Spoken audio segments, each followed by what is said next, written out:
Do you think it was just Cabo is the reason you didn't race well? Maybe. Banana boat curse. Larson had a bad pit stop. He was in Cabo. Like, who else was in Cabo? Is that what the Ricky? problem was? Me, Ricky, Larson. Maybe that's the problem. Something in the water down there. The following is a production of Dirty Mo Media. Hey guys, welcome to Action's Detrimental. I'm Denny Hamlin, driver of the Yahoo Camry. This past weekend at Las Vegas. Jared? And I am Red Vest number 311. Good morning, How's it everyone. going? Good afternoon. Yeah, it's later. I told you I could have used 3 more hours of sleep, but it was okay. Here we are with post Vegas reaction. We had Xfinity AJ Allmendinger knocking himself and putting himself into the round of 4. What's our thoughts on that? I mean, I think we had 2 shocking winners, really, when you think about. I don't know. Yeah, I just don't think that. I mean, when's the last time AJ won a oval? But you said 2 shocking winners. I'm questioning the 2, not AJ. That's a shocker. Where are you going with this? Logano is not a shocker. I agree. We all said, but okay. I mean, he was out 7 days ago, and then now he's in the Final 4. and what did we say though when he got in? Oh, I'm not disagreeing with that. I said it was wide open, and I agreed.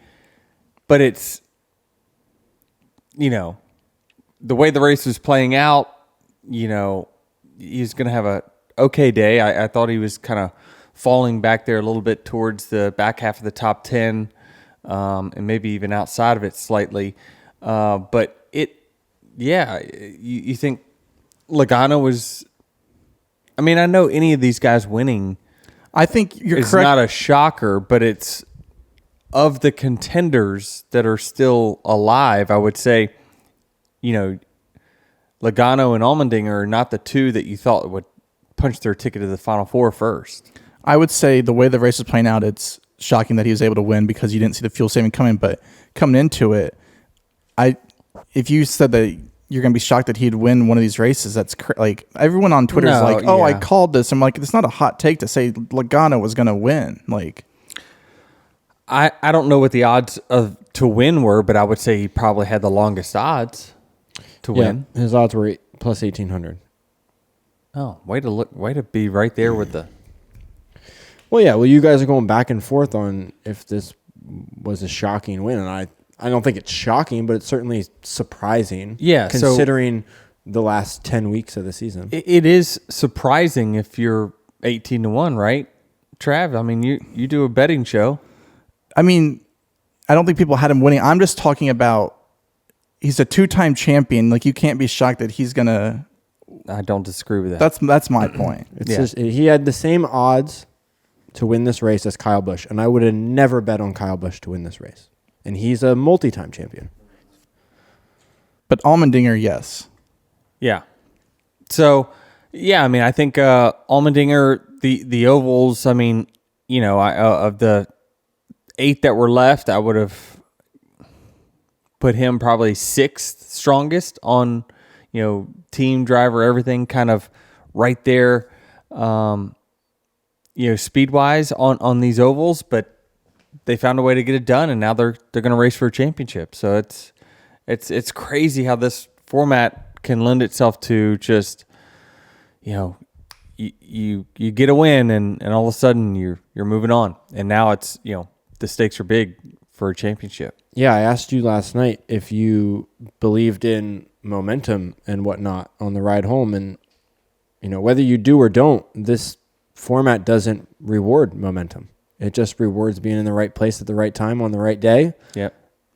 And that's it. Yeah, it's true. And there's nothing really much you can say to refute that. And I think even Christopher Bell after the race mentioned that, right? They were like, hey, is this momentum? And our reporters ask those questions so often, which is, what does this do for next week? Or what does this do to your mindset for next week? And it's like, it's a new week, and I told you on the ride home, I was like, Nothing. I think this sport is week to week. Well, especially like it's not the same car. Like, so it's not like this car was great for Bell, but that doesn't mean it's not like football where like Right. you can find plays at work and you can take it to the next week. Like, you're not taking this car to Homestead. Yeah, I mean, certainly, from a car setup standpoint, I'm sure they're not that similar, Homestead to Las Vegas, but it is still a mile and a half, so still aerodynamics matter, things like that. So, but it's just Homestead's kind of a beast of its own when it comes to racetracks, and one week's result does not guarantee the next.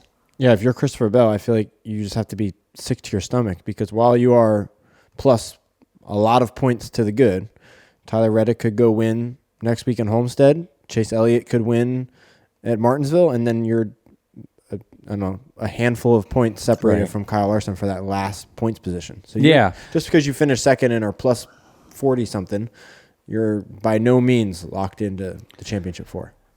Correct. Would you, if you would have asked the 20 team or Christopher Bell, will you take plus 47 leaving this racetrack, he would say, yeah, I'm not going to win the race. I won't run the race. I'll take plus 47. So, there's a distinct cut line now. We're on the other side of it. Logano's in by advancing. Bell plus 42, Larson plus 35, Byron plus 27. On the cut line below it is me at 27, Reddick at 30, Blaney at 47, Elliott at 53.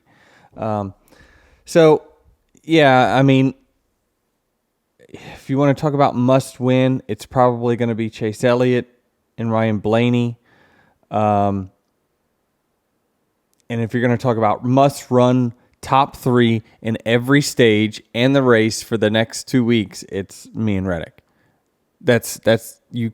No exceptions. You must, if you don't run in the top three, every stage, that's 4 stages, and the race, there's no way we make up that kind of ground on Byron, Larson, or Bell. And that's assuming also that one of them doesn't have a great week, doesn't have a great finish. So you need some help as well. So it's looking more and more clear on what needs to happen right away.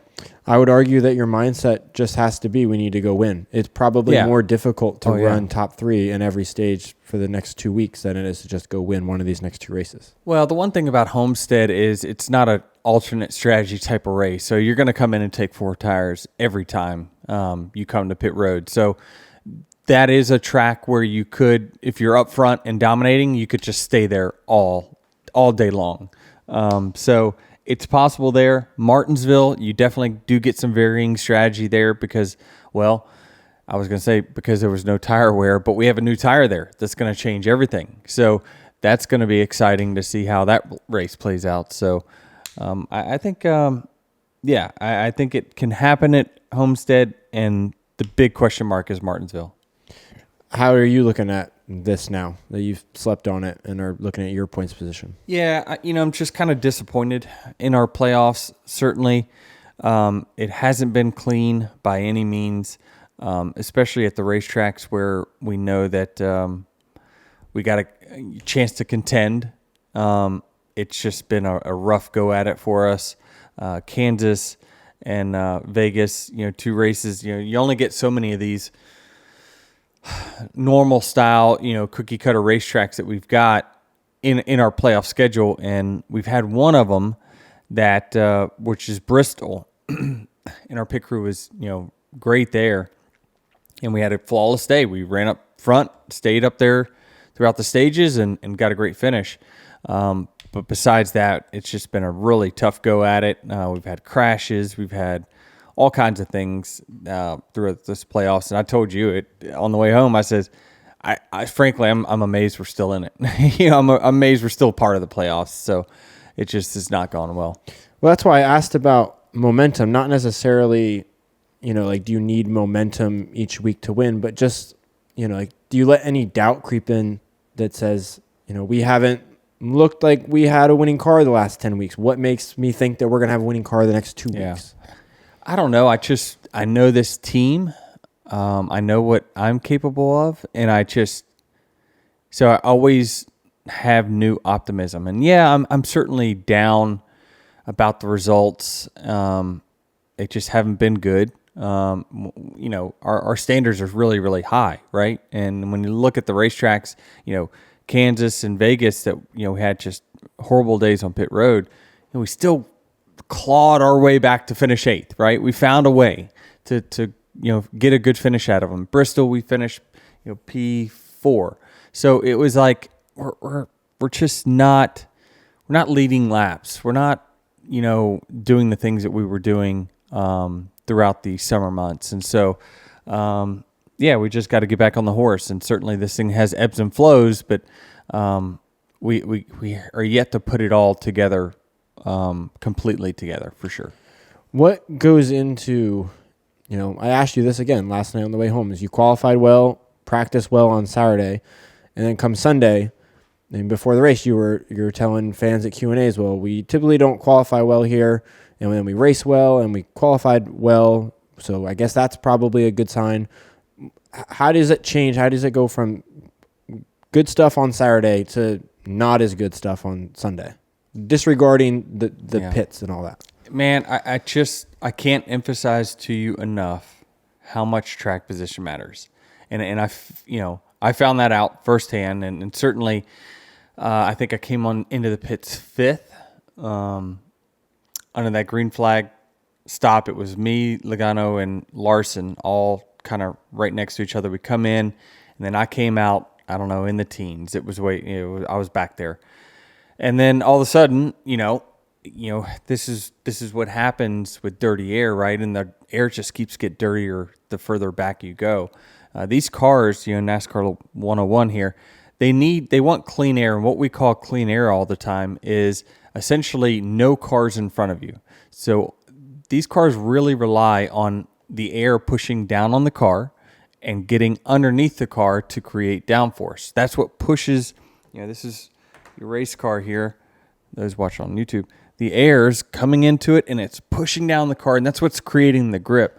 Well, the more cars you put in front, that air becomes really, really disturbed. And next thing you know, your car's like, where's my grip? It's floating on top of the surface now because all this air is disturbed by all the cars that you've got in front of it. And so the further you go back, the slower your car just naturally becomes. And so when I went back there, I'm like, oh, like now I can't pass the 14th place car, where I just, got around Chastain. 22 was, a little bit behind me, 3-4 car lengths. And then I was starting to, kind of catch or maintain right there with the 5. All of a sudden I come out and I can't pass 14th place. And that's just was like, oh man. And it was like a wad of cars. It was like 7-8 cars within 1 second. And so I was like, oh man, this is really difficult, but I'm hanging tough. I'm close, maybe past 1 or 2. And at that point, then the caution comes out, and then, Chris and my team, they're trying to get me back to track position. And, whether it's me getting in their head or whatever it might be, I tell them, I just need my track position back, and so at that point, they're trying to strategize something. They're like, let's try to do 2 tires here that, restarts us, in a decent spot. And, we just were on our heels from that point on, right? From then to the end of stage 2, we were just struggling to, we had dug a hole, and then, we were in quicksand. We were trying to get out of it. Well, we just kept getting deeper, and, it happens. And luckily we were able to fight and stay on the lead lap there when we had those old tires. That was a crucial moment for us to just keep fighting and stay on the lead lap. And that allowed us to, grind away this type of finish. So it's just, when you get sent back there, it's tough. And, in hindsight, maybe we probably should have been a little more patient and just said, let's take our lumps and just chip away at this, a couple cars per run. But, you just never know when the cautions will fall, right? And, if you tell, Chris will always say, if you tell me when the cautions will fall, I'll tell you the perfect strategy. But, it just didn't work out. Can you adjust for that, though? Can you can you go into practice on Saturday and run in a pack with all the Toyotas to simulate dirty air? I did. Yeah. I mean, I passed Christopher Bell 4 laps into practice, pulled away. He pitted, caught Barry, passed him. I was very happy with where we were in practice. But what I was getting around to, sorry, I kind of lost the subject a little bit, is that, how does it not relate? Things change overnight. You got weather that changes, temperature, more cars on the racetrack. We only practice with 18 cars on the track. We race for 36, so there's more disturbed air out there. There's more rubber on the racetrack. There's lots of things that, you have to equate for and plan for from Saturday to Sunday. But typically, Sundays, we always are better than what we are in practice on 1.5 miles. But I thought this one went really, really well on Saturday. So I was very optimistic on Sunday, and I still felt pretty good about it until we lost our track position. And then it was like, man, passing is really, really difficult. And again, we just got on our heels from there. So in the end, I don't know that we were that bad. Now, were we where the 20 was or 45 before he crashed? No, there was nothing.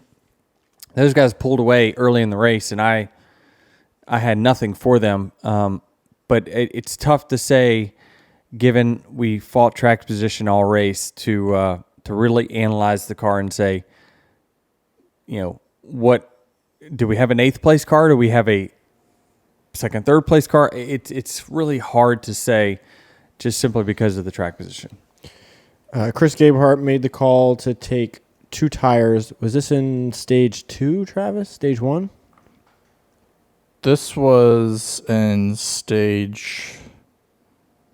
Who did? This was stage 1. You guys took 2 tires after the Dillon caution. Yeah. You came out P6. At the time, it seemed like the good call because Chris had looked at the tire wear from the previous pit stop and said, "Hey, it's marginal. Yeah. We just need to regain some track position here. Your job is not to keep the lead. Yes. Just keep some track position." And yeah, obviously that didn't work out. Yeah, I went through the first corner and immediately I feel the tires not having nearly the grip that everyone else around me had, and so I fell back to 6th, and then at that point, that's probably where we should have pitted again. No. This is you're talking about when you came out with the lead, when you stayed out. Yeah. He's talking about after the Austin Dillon, you guys took 2 tires when you pitted and you came out P6, but then that restart, you kind of fell back. Yeah. And so we had pretty old left-ish left side tires, and it just, tires actually mean more probably at Vegas is what they do at other racetracks. And so I couldn't hang on. I was dropping like a rock. I was getting run into from every angle possible. So it was not going well. And we were lucky to stay on the lead lap there.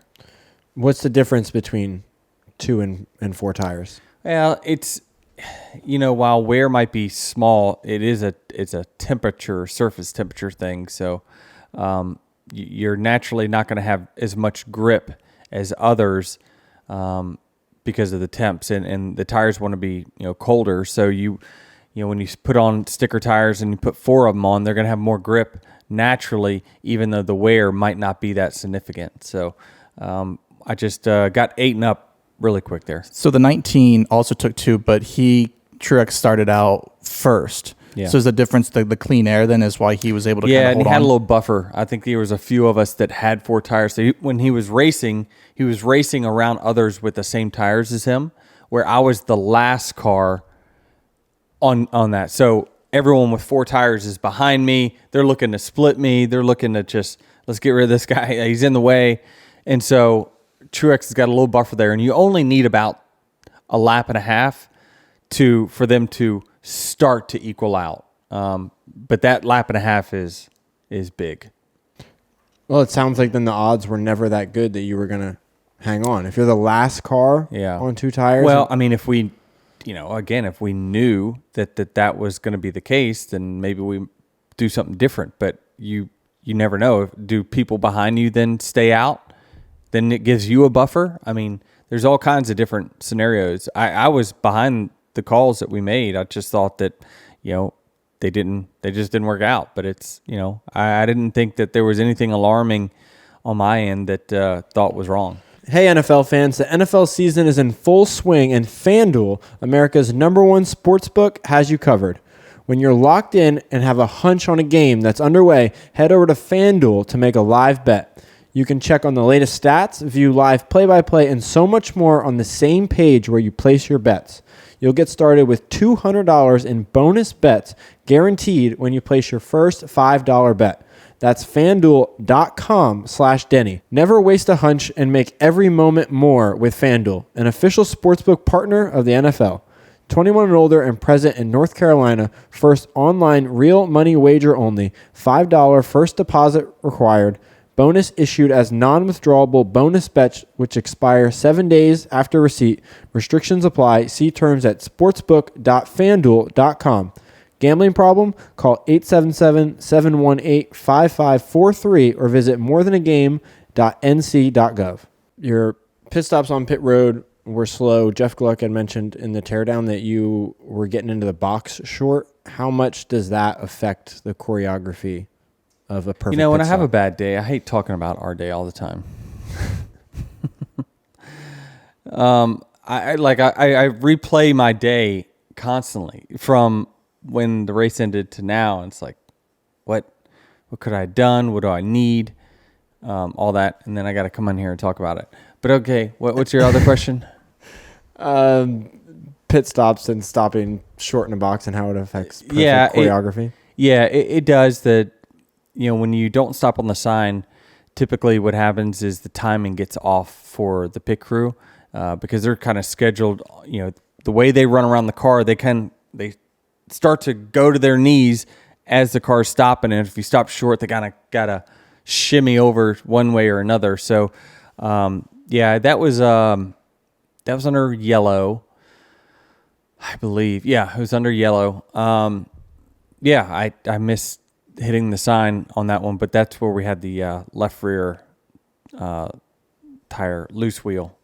So it didn't affect that because they had already ran around the other side. It usually messes up the timing on the right, which can affect the left, but it doesn't affect loose wheels. It affects more, pulls and positioning and bodies, things like that. They mentioned on the broadcast that the pit boxes normally are slick. Was that something of concern for you? So you were trying to stop? Yeah, I knew. I knew Vegas has some of the slickest pit boxes that we have on the series.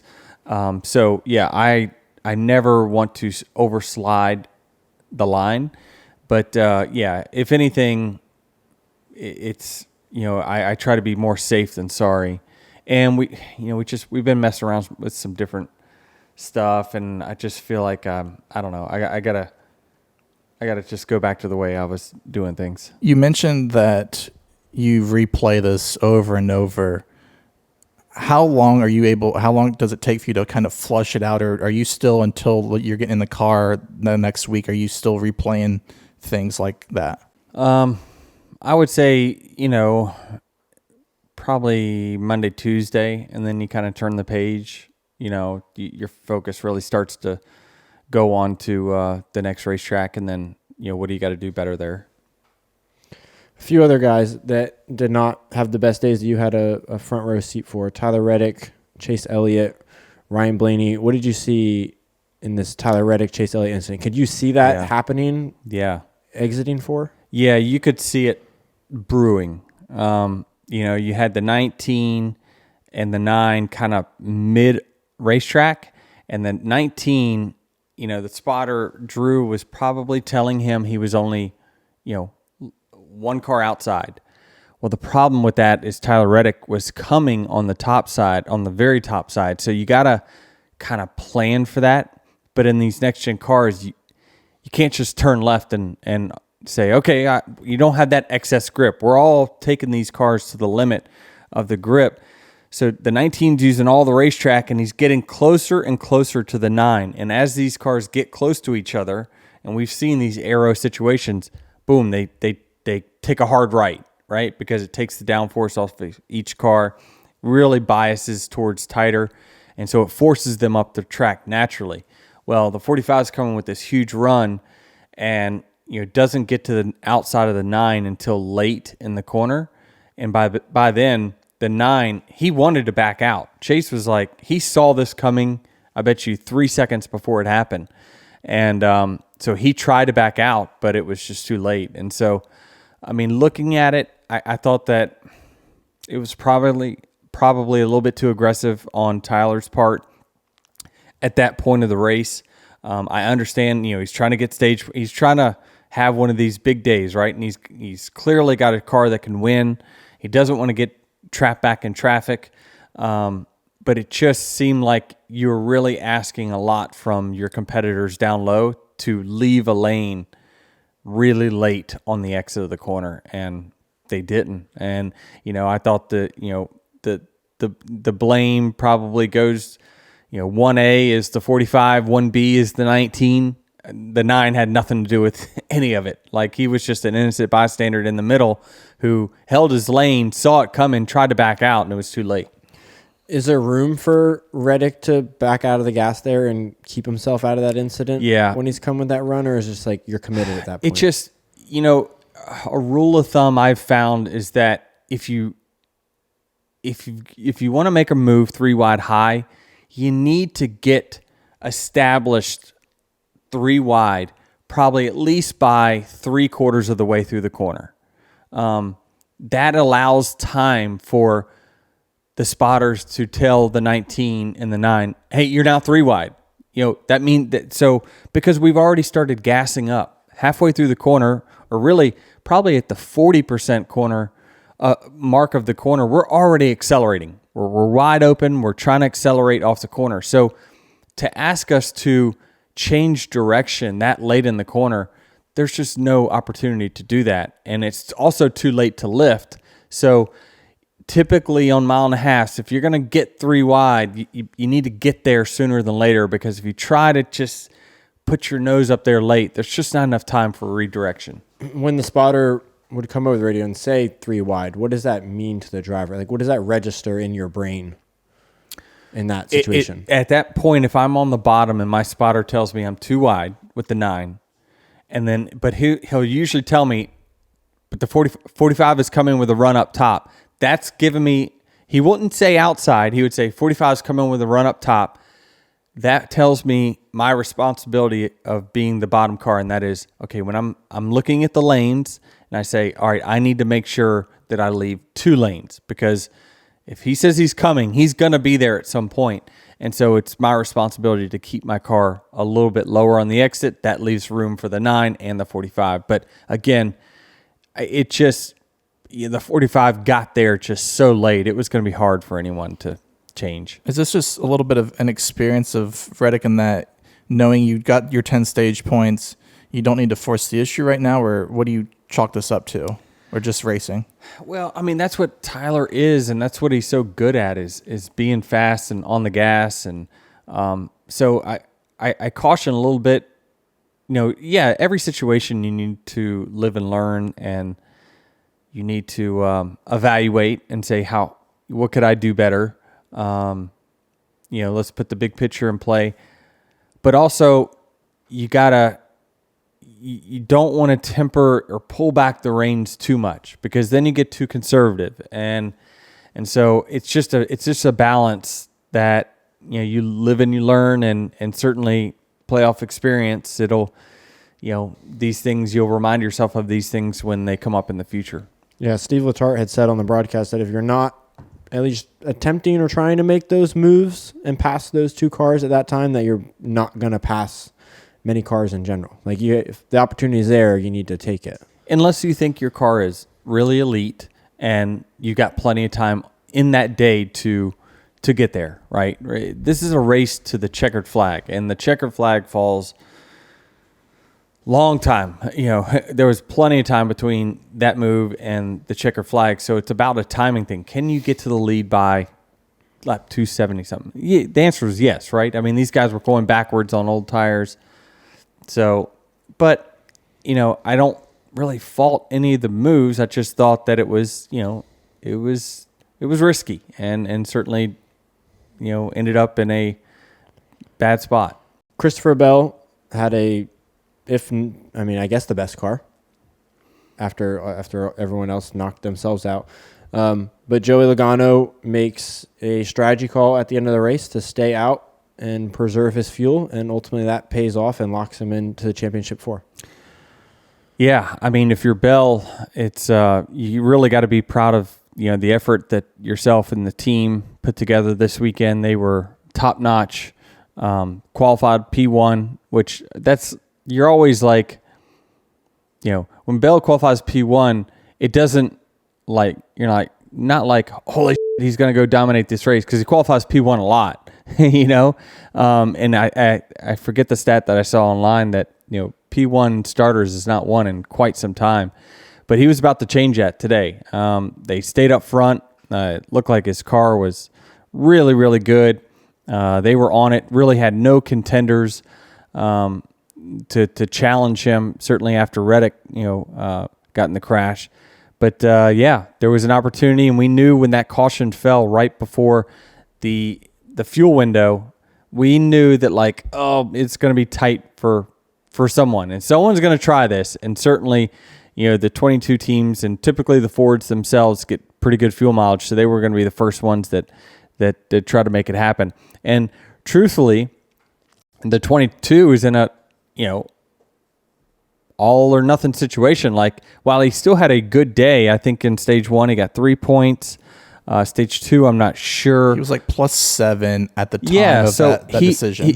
He's on house money. He got a phone call that got him in the playoffs last week. So, we heard him state publicly that, man, this is house money. Now we can just go for it. And they found an opportunity. That caution fell at just the right time for that team to say, okay, you gave us an opportunity to go for it. Now here we go. And so the timing worked out perfect, and they made it happen. But for Bell, it was heartbreaking not to win for them, but they still got a really solid day at it. I'll go down the list and talk about each driver here. The Byron, I thought, good weekend for them. It seemed like they had a quiet but very good weekend. Stage 1, I guess he took 2 tires, but still got good stage points and then finished good. So they did the day that they probably went into thinking about. They executed it really nicely. So Reddick, we talked about him, crash. He's probably in a must-run great, although Martinsville is kind of a questionable for them. He's probably thinking go to Homestead and win. Speaking of that wreck real fast, grass is a debate again with him flipping. I know. It's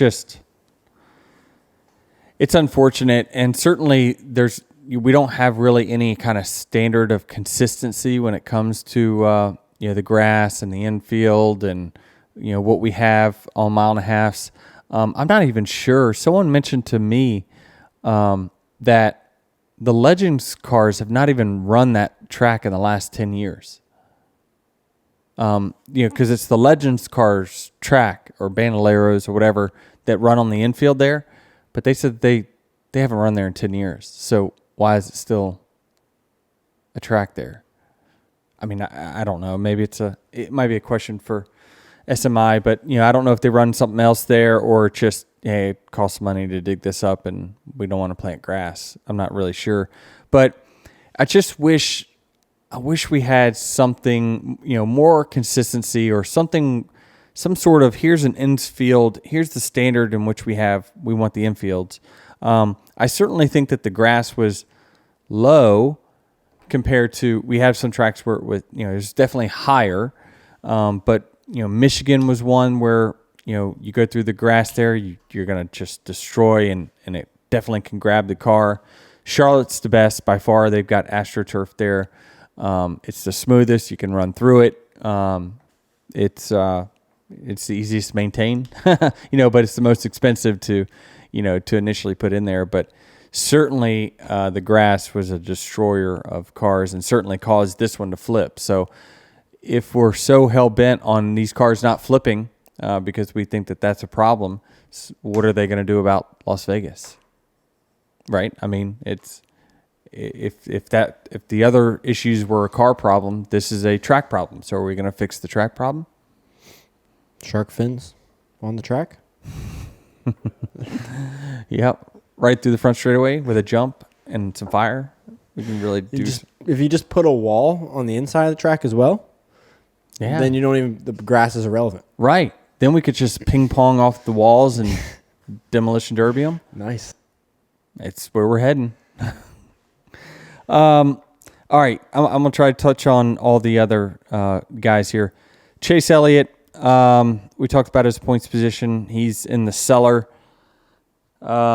Not good. He was definitely kind of an innocent bystander. Looks like he, watching the beginning of the race, he was coming to the front pretty quickly. And I saw after the race, he was pretty happy with his car, before that crash. And so he had got the track position. He didn't qualify well, but he was making it up rather quickly. And, so he's in a position where Homestead, he's probably stronger at Martinsville than he is at Homestead. So he's going to try to win both, but I give his best shot to win at Martinsville. Blaney, again, what I feel is a must-win situation for him. I think he has an equal shot to win Homestead and Martinsville. While he won Martinsville last year, and he did it, I thought, in rather dominating fashion. I think we were the second best car to him that day. He was really underrated at Homestead. I thought that he had maybe one of the best cars at Homestead last year. If you remember, that's when Kyle Larson ran into the sand barriers coming to pit road because he was trying to get around the 12 in that pit cycle. So if you're a Blaney fan, you wouldn't panic too much just because I think that they do have two good tracks ahead of him, and he's shown he can win at. Myself, must be great or win a race. And then, who else are we missing here? Kyle Larson, must be good. Yeah. You can't have I don't think you can have a bad race, or else myself or Reddick could take advantage of that. We have the potential to take advantage of that. So Larson, I think that they're going to be themselves, right? They're going to be fast and whatnot, but can you avoid the mistakes that keep you from having a detrimental day? And that's finish 20th or worse. I know you said you haven't had a chance to watch this race back, but there was a few moments before Joey had passed Daniel Suarez for the lead that Ryan Blaney had helped push him down the backstretch, create a draft for him. Knowing that if Joey were to win that race, which he did, makes Blaney's position to make the championship four a bit harder, despite being a teammate. Like, how would you view that? If you were 3 laps down and Christopher Bell needed assistance or could have used a little assistance to get past the leader to win this race, would you have helped your teammate in that situation? Knowing that it's going to make your road to the championship four a little more difficult? I didn't think about that part of it. My quick reaction was, yeah, certainly, and especially if I was told to, for whatever reason. But yeah, I didn't think about that. Logano winning does hurt Blaney's point situation, right? So, we've seen though that the Penske teammates work as well, or if not the best of any, of helping each other in those types of situations. So, what that was helping, right, is that by having the 12 around you, he can either be in front of you or behind you.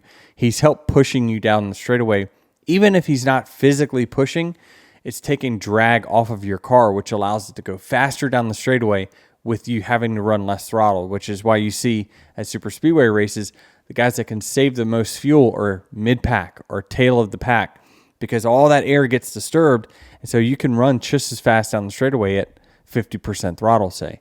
So he had an ally there that was around him, helping him down the straightaways, which, allowed him to run the speed, save fuel, and run the speed to pass the 99 and get the win.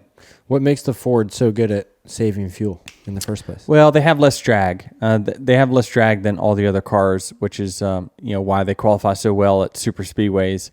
And essentially, to break it down, like drag is essentially how fast you go in the straightaways, and downforce is how fast you go in the corners. So the less drag that you have, and it's a trade-off, right? If you add more downforce to your car to make it go fast in the corners, it's going to add drag typically and make it go slower down the straightaways. So the Fords just seemingly, for whatever reason in their car builds, have less drag, and it allows them to naturally just get better fuel mileage. And you never know with the engine mapping, things like that. They certainly have been good, even at tracks where drag's not a huge deal, like Nashville, right? They made it a long way at that track. So there's clearly something in the engine mapping or the engine itself that allows them to get it. Homestead, next week, you're going to go into a couple of different competition meetings today.